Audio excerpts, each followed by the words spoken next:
Hello and welcome to You've Seen It Before, Movie Reviews and Connections in Mind, and welcome back to another installment in my reaction series to each and every episode of the 7th and final season of Marvel's Agents of S.H.I.E.L.D.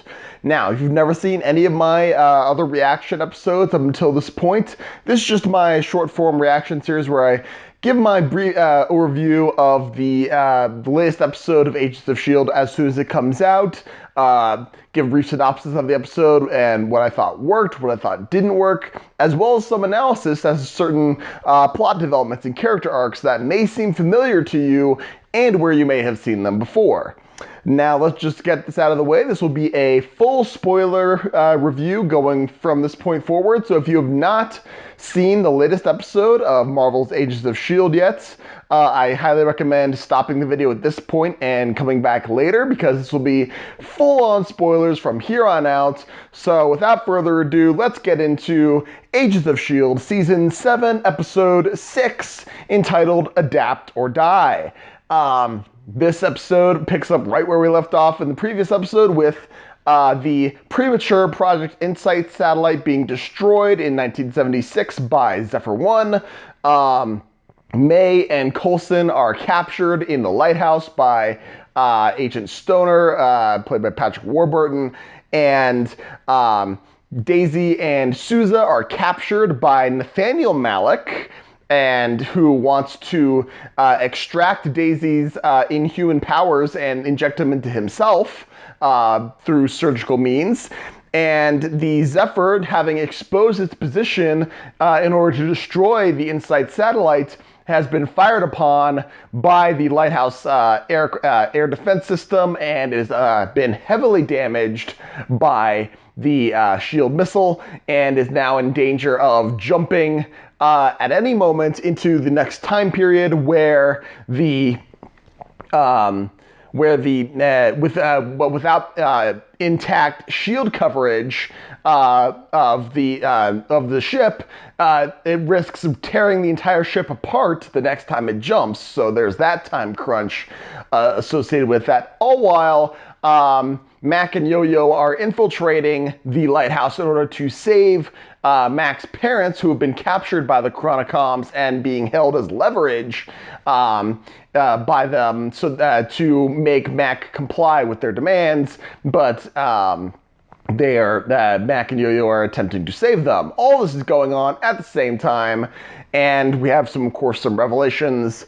All that with going on as far as the title of this episode suggests that the Chronicoms are adapting their strategies. One of the ways that the S.H.I.E.L.D. team identified Chronicoms earlier in this season is the fact that they don't really show emotions very well, the Chronicoms. Now, they seem to be adapting to that point where they actually can show, at least visually, simulations of emotions, but because Agent May has this somehow unexplained superpower where she doesn't necessarily have emotions of her own, but she can sense other people's emotions. She can sense when someone doesn't have any emotions, they're empty in her words, so she can sense who is in fact a Chronicom.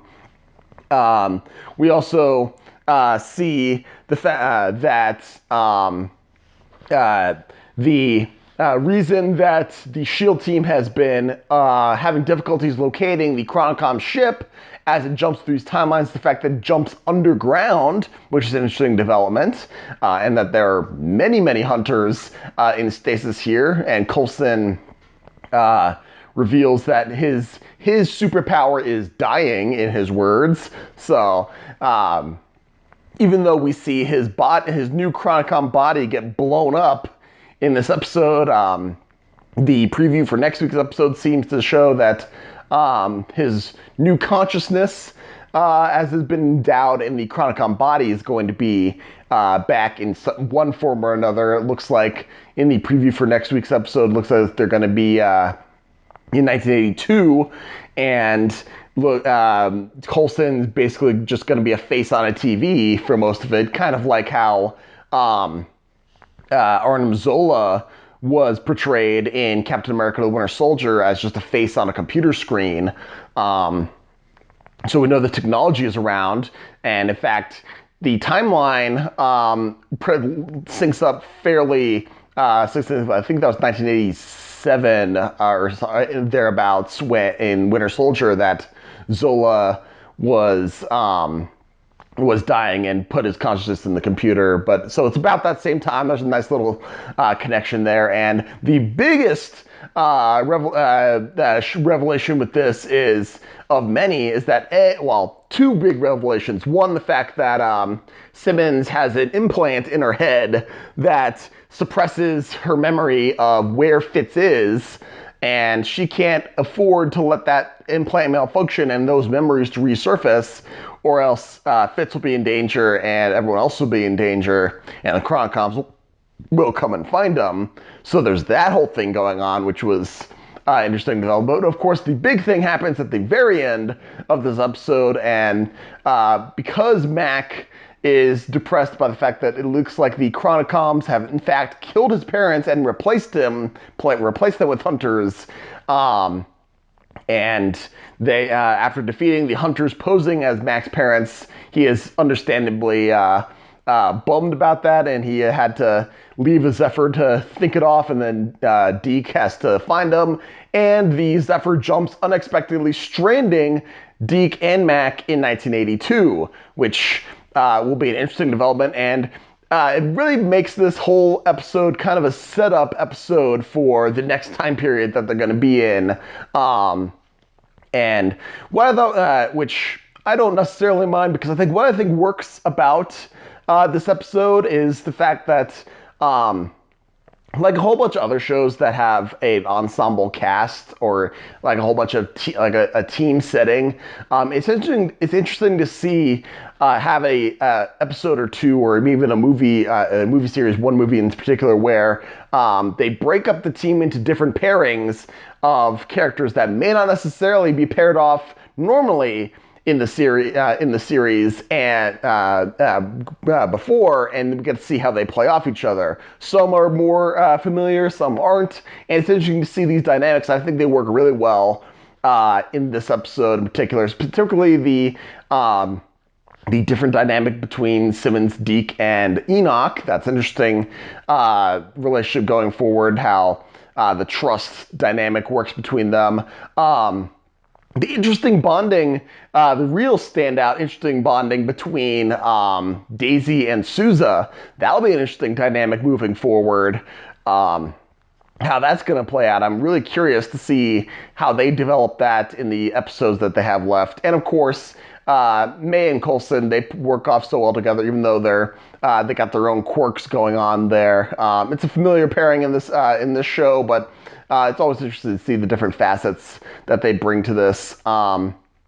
This team-up dynamic, that, like I said, they break things up. I think that's a couple examples that come to my mind are Star Trek episodes such as the Next Generation episode, Disaster, where the team is split up and paired off into different pairs of officers, and they have to solve a problem coming at it from different angles, as well as the film Star Trek Beyond, which also featured a bunch of pairings of officers being separated and then having to find their way together and being paired off in combinations that aren't necessarily what you would normally think to see. Spock and McCoy, yes. Kirk and Chekhov, not one they normally see often, but it was interesting to see that dynamic. So there's a comparison to be made. Also, the fact that Simmons is blocking the memory in order to protect herself, not only herself, but also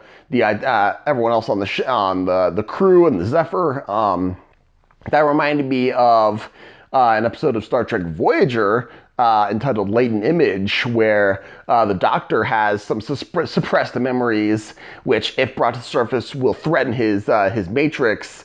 And if he destabilizes his matrix and he gets lost completely, then where will the crew be at that point? There's an interesting dynamic there that's very similar to that, and also just a minor plot point that I thought was a similar comparison to be made here. If you're familiar with Stargate Universe, the fact that the crew is on the ship Destiny, and the Destiny has a tendency to jump from normal space to faster than light to back and forth, and the crew has very limited control over whether they jump or not. So the ship more often than not jumps.